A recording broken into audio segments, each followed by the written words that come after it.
এবার সবজি বাজারের খবর জানাতে নাটোর থেকে আমাদের সাথে যুক্ত হচ্ছেন সহকর্মী দেবাশিস কুমার সরকার।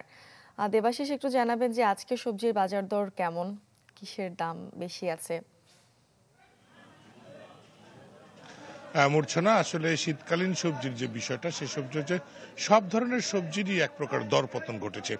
তবে গত কয়েক সপ্তাহ আগে আমরা দেখেছিলাম যে ফুলকপি যেমনটা ৮০ টাকা মন ছিল, সেই ফুলকপির দামটা একটু বেড়ে এখন কেজিতে ১০-১২ টাকা কেজি হিসেবে পাইকারিতে বিক্রি হচ্ছে। এছাড়া অন্যান্য সবজি, সব সবজি কিন্তু ২০ থেকে ৩০ টাকার মধ্যে।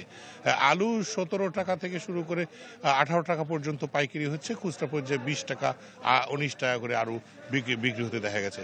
এছাড়া সব ধরনের সবজি যেমন সিম সবচেয়ে কম দামে বিক্রি হচ্ছে। কৃষকরা বাজারে নিয়ে এসে ৫ টাকা ৬ টাকা করে কেজি দরে সিম বিক্রি করতে পারছেন না। তারা বলছিলেন যে আসলে এই সময়ে সিমের যে এত দরপতন ঘটবে তারা বুঝতে পারছেন না, তাদের খরচের পয়সাই উঠছে না। অপরদিকে ক্রেতারা কিন্তু এই মানে দাম কমায় পরিতৃপ্ত এবং খুশি। একনল হ্যান্ড ওয়াশ ১০০% প্যারাবেন ফ্রি, তাই নিরাপদ হাতের জন্য আস্থা রাখুন।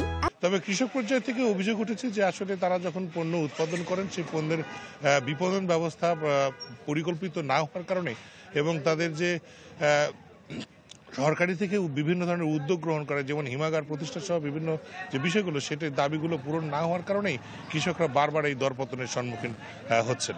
এছাড়া সবচেয়ে বেশি দামের সবজি বলতে এখন নাটোরে যেটা রয়েছে ব্রোকলি, সেটা বিক্রি হচ্ছে ৪০ টাকা কেজি দরে, মটরশুঁটি বিক্রি হচ্ছে ৬০ থেকে ৭০ টাকা কেজি দরে। এছাড়া অন্যান্য সব সবজিরই মোটামুটি দাম কমেছে।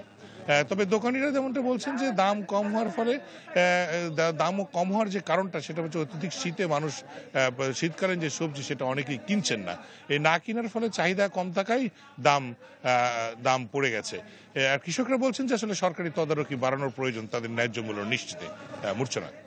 দেবাশিস, আপনাকে ধন্যবাদ। দর্শক, নাটোর থেকে আমাদের সহকর্মী দেবাশিস কুমার সরকার যুক্ত হয়েছিলেন, জানাচ্ছিলেন সবজির বাজার দর সম্পর্কে।